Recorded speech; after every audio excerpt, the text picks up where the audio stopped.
Chers frères et sœurs, nous continuons notre discours sur le grand calife Omar ibn Abd al-Aziz qui a rempli la terre par sa générosité, par sa mansuétude et par sa justice. Et nous nous sommes arrêtés au moment où Sulayman ibn Abd Malik, son cousin, a fait un testament, a écrit un testament dans lequel il a demandé à ce que la khilafa soit donnée à son cousin Omar ibn Abd al-Aziz et après lui à son frère Yazid ibn Abd al-Malik. Il a confié ce testament écrit à un grand savant qui s'appelle Raja ibn Haywa. Et au moment où ils ont enterré l'ancien calife, et parmi les gens Omar ibn Abd al-Aziz ne s'attendait pas à ce qu'il y ait un testament en sa faveur. Donc il a enterré Sulayman parce que c'était quelqu'un qui était très cher pour lui, c'était quelqu'un qui était très proche de lui.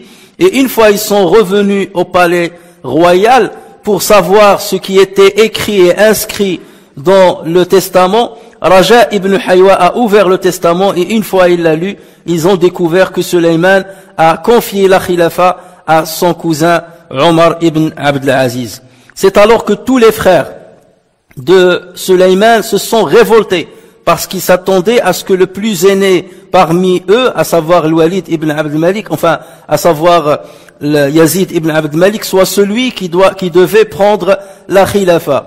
Mais les gens ont insisté à maintenir Omar ibn Abd al-Aziz et à respecter le testament de l'ancien calife. Devant cette scène-là, Omar ibn Abd al-Aziz est sorti à la mosquée. Il est monté sur le minbar, tout en tremblant, tout en suant, et il a fait un grand prêche devant tout le monde. Il a dit aux gens, sachez qu'on m'a confié cette grande responsabilité sans que j'en sois concerté et sans que je ne la demande. Donc, sachez que je renonce à ce poste et je renonce à cette responsabilité et je vous confie le choix de votre calife. C'est alors que les gens ont commencé à crier dans la mosquée et à insister pour que ce soit lui qui reste le calife et à donner, ils lui ont prêté allégeance pour le maintenir sur ce poste. Et donc ses cousins ne pouvaient qu'accepter l'injonction de tout le monde et l'injonction du peuple. Et c'est ainsi que Omar ibn Abd al-Aziz est devenu un grand calife et c'est comme ça qu'on lui a confié cette grande responsabilité. Raja ibn Haywa, ce grand savant, disait par Allah, lorsque Omar ibn Abd al-Aziz était en train de parler sur le minbar, tout le monde, il pleurait et nous pleurions tous, au point que j'avais l'intention que les murs de la mosquée étaient en train de pleurer avec nous. Et dès qu'il a terminé son prêche et qu'il est descendu de minbar et qu'il est sorti de la mosquée, on lui a préparé le cortège royal. Et ce fut à l'époque une coutume, une tradition qui était connue et répandue et qui reste connue et répandue chez tout le monde et dans tous les peuples. Lorsque quelqu'un prend la responsabilité, on le fait déplacer dans un cortège royal. Aujourd'hui même, on le fait avec des motards, avec des grandes voitures de luxe, avec des voitures blindées. Donc ce fut à peu près le cas à l'époque. Et dès qu'il a vu ce qu'on lui a préparé, c'est-à-dire ce grand cortège, il a refusé de le prendre. Il leur a dit, j'étais Omar ibn Abd al-Aziz et je reste Omar ibn Abd al-Aziz, donc écartez de moi tout ce cortège-là et toute cette richesse et mettez-la dans la trésorerie générale des musulmans. C'est alors qu'il est allé chez lui et qu'il a sorti tout le mobilier qu'il avait, tous les biens qu'il avait, et il les a dépensés fi sabilillah. Ensuite, il a fait appel à son épouse, Fatima bintu Abdil Malik, pour lui parler. Et Fatima, c'était une femme qui avait un privilège qu'aucune autre femme dans le monde et dans l'histoire n'a eu. Parce que son grand-père était qu'un khalif, Marwan ibn Abd al-Malik. Son père était un khalif, Abd al-Malik ibn Marwan. Ses 4 frères, les 4 frères étaient des califes. Marwan ibn Abd al-Malik, Sulayman ibn Abd al-Malik, Yazid ibn Abd al-Malik et Hisham ibn Abd al-Malik. Et son époux était un calife, Omar ibn Abd al-Aziz. Aucune femme dans le monde et dans l'histoire n'a pu avoir un poste quelque part, autant de privilèges, d'être entouré que par des califes et de grandir que parmi des califes, y compris son mari. C'est alors qu'il l'a convoqué et il lui a dit, Ya Fatima, tu sais très bien qu'on m'a donné la responsabilité à la tête des musulmans, à la tête de la communauté de Muhammad sallallahu alayhi wa sallam. Si tu espères l'au-delà, si tu espères Allah et tu espères l'au-delà, alors je te demande de dépenser tous les biens que tu possèdes, tous les bijoux que tu possèdes, tout l'or que tu possèdes, ce que t'a donné ton père, ce que t'a donné ton grand-père, ce que t'a donné tes frères.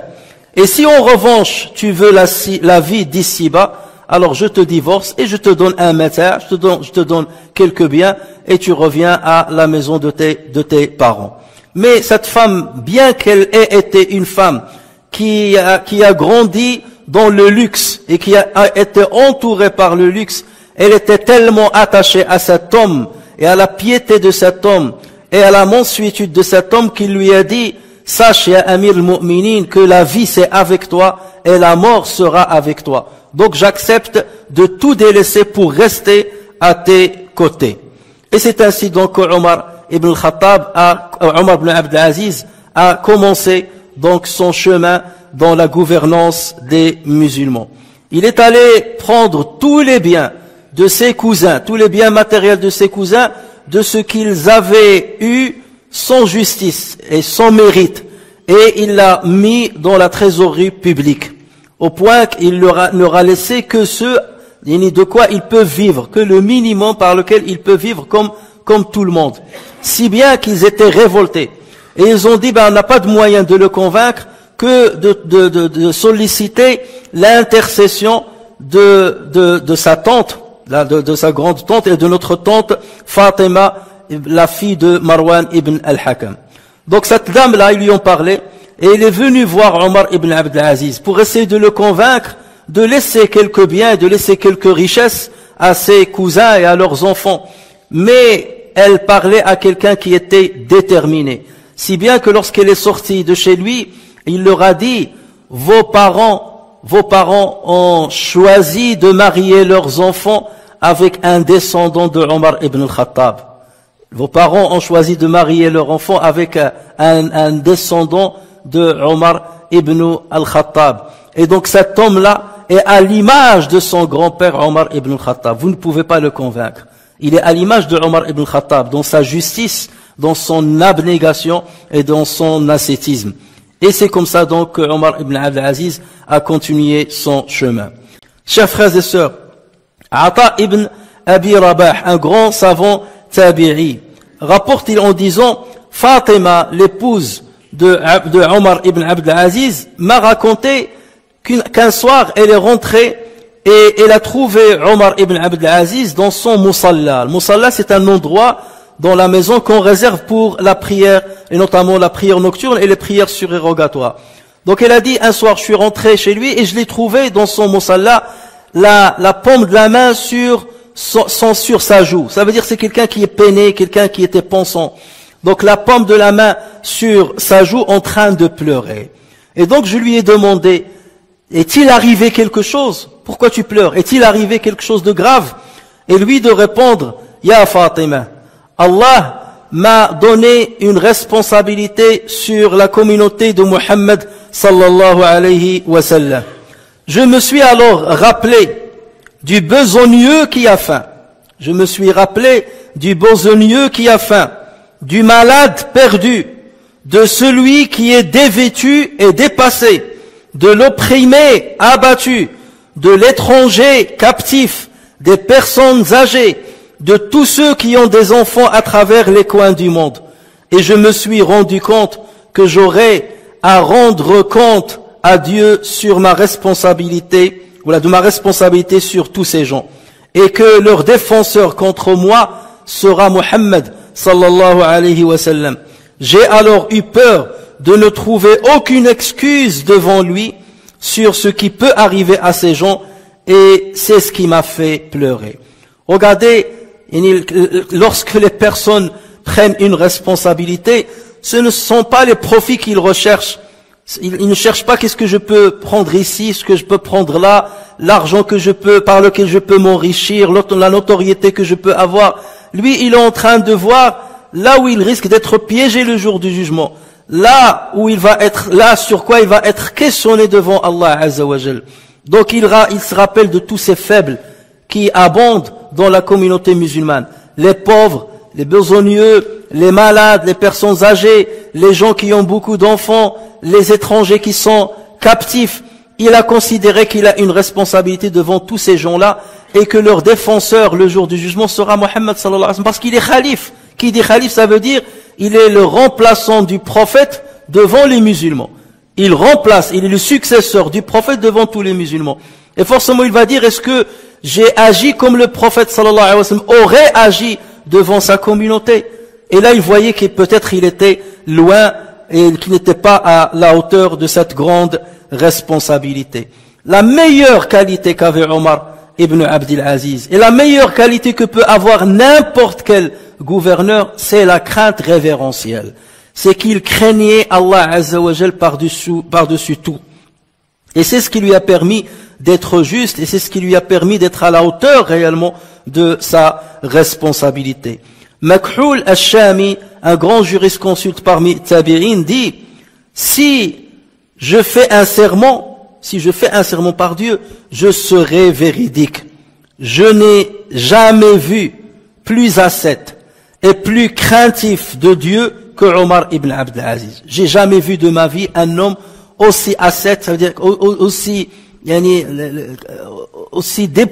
dépouillé des richesses du monde, aussi désintéressé du bas monde que Omar ibn Abdul Aziz, et aussi craintif d'Allah Azza wa Jal que Omar ibn Abdul Aziz. Fatima, son épouse, rahimahullah, elle raconte en disant, il se peut qu'il y ait parmi les musulmans quelqu'un qui accomplit plus de prières et plus de jeûnes que mon mari Omar ibn Abdul Aziz. Mais je n'ai jamais vu de ma vie. Et je ne crois pas qu'il y a dans le monde quelqu'un qui craint Allah Azza wa Jal autant que lui. Et les gens peuvent le dépasser au niveau de leur pratique religieuse, mais au niveau de la crainte révérentielle, la crainte qu'il a dans le cœur, et ça c'est la plus grande adoration du cœur, la crainte qu'il avait de Dieu, je n'ai jamais vu quelqu'un aussi craintif de Dieu que cet homme-là. Et ensuite elle a donné un exemple, elle a dit, lorsqu'il entrait le soir, et après avoir accompli tous ses devoirs vis-à-vis des musulmans, lorsqu'il rentrait le soir, il tombait par terre à l'endroit de son musalla, là où il accomplit la prière nocturne. Et il continue de prier, d'invoquer Allah et de pleurer jusqu'à ce qu'il dorme, jusqu'à ce qu'il soit épuisé, qu'il ne puisse plus rester éveillé, jusqu'à ce qu'il dorme. Et ensuite, lorsqu'il se réveille, il reprend les invocations, la prière et les pleurs. Et c'est ainsi qu'il passait toute la nuit. Abu Nu'aym rapporte dans son livre Hilyat al-Awliya en disant, Banu Marwan, c'est-à-dire les cousins de Omar ibn Abdul Aziz, donc les enfants et les fils de Marwan ibn al-Hakam, se sont rassemblés devant la maison de Omar ibn Abdul Aziz. Ils demandaient l'autorisation d'entrer lui parler. Et lui, il les laissait à l'extérieur parce qu'il savait pourquoi ils étaient venus. Et donc, jusqu'à ce que son fils Abdul Malik est venu. Il a voulu rentrer chez son père. Et donc, ils l'ont sollicité, ils lui ont dit, soit tu demandes à ton père de nous faire entrer pour que nous puissions lui présenter nos doléances, soit tu lui transmets notre message. Et il leur a dit, que voulez-vous lui transmettre comme message? Ils lui ont dit, dis-lui que tous les califes avant lui, ils nous donnaient de l'argent, ils nous donnaient quelques biens, nous faisons partie de la famille royale, et ils reconnaissaient notre valeur et notre honorabilité et notre notoriété. Donc, mais lui, il nous a dépourvus de tout ce qu'il possède. Autrement dit, il ne nous a donné aucun privilège par rapport à tous les autres musulmans. Quand même, nous faisons partie de la famille royale, comment allons-nous devenir au même niveau que monsieur tout le monde? C'est pas possible. Et donc, fidèle à lui, Abd al-Malik est rentré chez son père Omar ibn Abd al-Aziz pour lui faire part des doléances de ses cousins. Et voilà comment Omar lui a dit, sors chez eux et dis-leur, inni akhafu in asaytu rabbi adhab yawmin azim. Il lui a dit, dis-leur, répète-leur le verset 15 de sourate Al-An'am. Ce verset dans lequel Allah Azza wa Jalla s'adressait à Muhammad sallallahu alayhi wa sallam, il lui apprenait ce qu'il devait dire à tout le monde. Inni akhafu, je crains, si je désobéis à mon Seigneur, le châtiment d'un jour redoutable. Je crains, si je désobéis à mon Seigneur, le châtiment d'un jour redoutable. Autrement dit, je ne peux pas vous donner ce que vous ne méritez pas. Je ne peux pas vous donner des richesses des musulmans, de la trésorerie des musulmans. Ça serait voler les musulmans. Donc en aucun cas, je ne peux faire ce que vous me demandez. La première chose que Omar ibn Abd al-Aziz a fait, c'est qu'il s'est entouré des pieux. Il a choisi une poignée de grands savants. Et il leur a dit, vous allez être mes compagnons, vous allez être ceux qui m'entourent, ceux qui vont rester toujours à mes côtés. Et il a éloigné les poètes. Parce que les rois de l'époque, ils aimaient toujours ceux qui leur faisaient des louanges, les poètes et ainsi de suite. Mais lui, il a dit, je veux pas de poètes, je veux pas que les gens fassent des louanges sur moi, mais je veux des gens qui sont responsables, qui sont prêts à travailler à côté de moi. Et c'est pour ça qu'il a choisi les gens qui craignent Allah Azza wa Jal, qui maîtrisent la connaissance religieuse, parce qu'il sait qu'ils ne peuvent en aucun cas trahir la responsabilité qu'il allait mettre entre leurs mains. Et il s'est adressé un jour à eux, en leur disant, celui qui veut rester à mes côtés, doit se comporter avec 5 qualités. Sinon, qu'il ne reste pas à côté de moi. Celui qui veut rester à mes côtés, qu'il agisse avec 5 qualités. Il doit m'orienter vers la justice si jamais je ne m'y suis pas guidé. Il doit m'aider à faire le bien. Il doit m'informer du besoin de celui qui n'a pas pu me parvenir. S'il y a quelqu'un qui a une doléance et qui n'a pas pu me parvenir à moi pour m'en faire part, donc ceux qui m'entourent doivent me rapporter les besoins des gens. Chaque fois qu'il y a une injustice, chaque fois qu'il y a un mal chez un de mes gouvernés, vous devez me mettre au courant. Ensuite, il lui a dit, celui qui veut rester à mes côtés ne doit en aucun cas médire des personnes devant moi. Parce que on sait très bien que ceux qui entourent toujours les gouverneurs, ils sont dans une course les uns avec les autres. Les uns jalousent les autres, les uns veulent les privilèges, plus de privilèges que les autres. Et forcément les uns et les autres se détestent. Et forcément les uns calomnient les autres. Et donc lui, il a voulu que son cœur soit sain à ce niveau-là. Donc il leur a dit, ne médisez jamais quelqu'un devant moi. Ne calomniez pas, ne médisez jamais quelqu'un devant moi. Comme ça, j'aurai toujours une bonne vie sur tout le monde, une bonne intention pour tout le monde. Et ensuite, il leur a dit qu'il soit, celui qui veut rester à mes côtés, qu'il soit à la hauteur de la responsabilité que je vais lui confier et la responsabilité que les musulmans vont lui confier. Tels étaient les conseils de Omar ibn Abd al-Aziz à toute personne qu'il a choisi pour qu'il reste à ses côtés. Bismillah, walhamdulillah, wa salatu wa salamu ala rasulillah wa ala alihi wa sahbihi wa man wala. Chers frères et sœurs, il y a beaucoup à dire sur Omar ibn Abd al-Aziz. On a parlé un peu de sa crainte révérentielle. Et si on veut parler de son humilité, de sa modestie, il n'y avait pas plus humble que lui. Il a envoyé à tous ses dirigeants, tous ses gouverneurs à travers les différentes contrées, il leur a envoyé une lettre où il leur a dit, à partir d'aujourd'hui, ne faites pas des invocations spécifiques à mon avantage sur l'imanaber. Autrement dit, les imams, lorsqu'ils dirigent le khutbat al-Jumu'ah, il n'y a pas besoin qu'ils fassent une invocation spéciale pour moi. Qu'ils invoquent Dieu pour tous les musulmans et les musulmanes.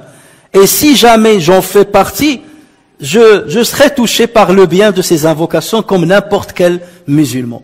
Ça, c'est une marque, justement, d'humilité de la part de ce grand homme.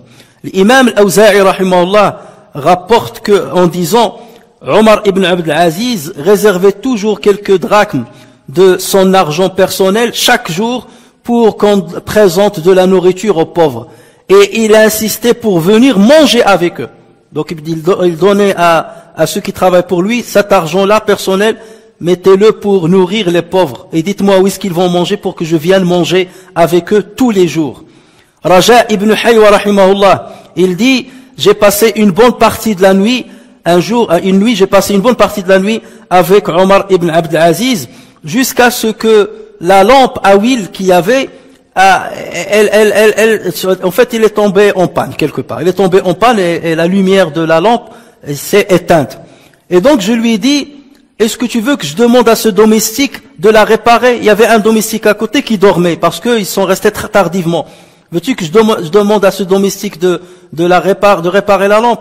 Et il lui a dit non, laisse-le se reposer. Il dort, laisse-le se reposer. Il lui a dit, je vais le faire moi-même. Raja ibn Haywa, c'est un savant. Il lui a dit, je vais le faire moi-même. Et Omar ibn Abd al-Aziz de lui dire, ça ne fait pas partie de l'honorabilité d'un homme de faire travailler ses invités. C'est moi qui vais réparer la lampe à huile. Et il s'est levé, il a réparé la lampe à huile, il a mis l'huile dans la lampe. Ensuite, il est revenu à sa place et il lui a dit, je suis parti en étant Omar ibn Abd al-Aziz, et je suis revenu à ma place en étant toujours Omar ibn Abd al-Aziz. Ce que j'ai fait n'a pas diminué de ma notoriété, n'a pas diminué de ma personne. Un jour, il y a un grand savant qui s'appelle Ziyad, et qui était un ancien esclave de Abdullah ibn Ayyash. Abdullah ibn Ayyash était un grand lecteur du Coran, très connu chez les musulmans, et qui était à Damas.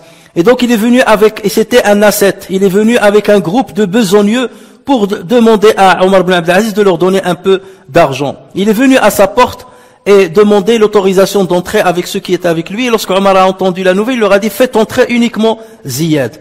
Et lorsque ce dernier est rentré, il lui a dit, salamu alaykum. Et il a commencé à parler. Après, il s'est rappelé qu'il n'a pas cité le titre de l'amir. Normalement, il devait dire, salamu alayka ya amir al-mu'minin. Lui, il lui a parlé comme n'importe qui. Il lui a dit, salamu alaykum. Donc il s'est repris et il lui a dit, salamu alaykum ya amira al-mu'minin. Et Omar, en souriant, il lui a dit, la première formule que tu as dit n'était pas mauvaise pour moi, elle ne m'a pas fait de mal. Après, tu m'as dit salamu alaykum sans citer mon titre, celle-là ne m'a pas fait de mal. Tu n'as pas à te rattraper ou à t'excuser. La première ne m'a pas fait de mal. Et il était sur un endroit élevé, il a dit, il ne m'appartient pas. Et c'est mal placé que je reste dans un endroit surélevé par rapport à toi. Il est descendu par terre pour se mettre au même niveau que Ziyad. Et il lui a demandé pourquoi tu es venu. Il lui a dit, voilà, il y a des gens avec moi qui sont pauvres et je suis venu pour que tu leur distribues un peu d'argent. Donc il a convoqué le trésorier, celui qui tient la trésorerie publique, il l'a convoqué, il lui a dit, va ouvrir le coffre-fort, la trésorerie, va ouvrir le coffre-fort à Ziyad et laisse-le prendre ce qu'il veut. Et le trésorier est resté étonné, comment le prendre ce qu'il veut? C'est pas logique. D'habitude, tu nous dis, ne lui donne que ça, ne lui donne que ça. Et donc, il s'est exécuté, il lui a ouvert la porte, et Ziyad, il a pris pas plus de 80 et quelques drachmes, dirhams. C'est même pas des dinars, des dirhams. Et le trésorier est revenu chez Omar ibn Abd al-Aziz, et il lui a dit, Amir al-Mu'minin, c'est pertinemment à qui il ouvre les portes de la trésorerie. Tu es impieux et tu as ouvert la porte à impieux parce que tu sais qu'il ne va pas prendre plus que le besoin de ceux avec qui il est venu. Telles sont quelques histoires. C'est vraiment une goutte de l'océan des qualités de cet homme et on continuera de parler un peu d'autres qualités, Inch'Allah, dans le prêche qui va venir.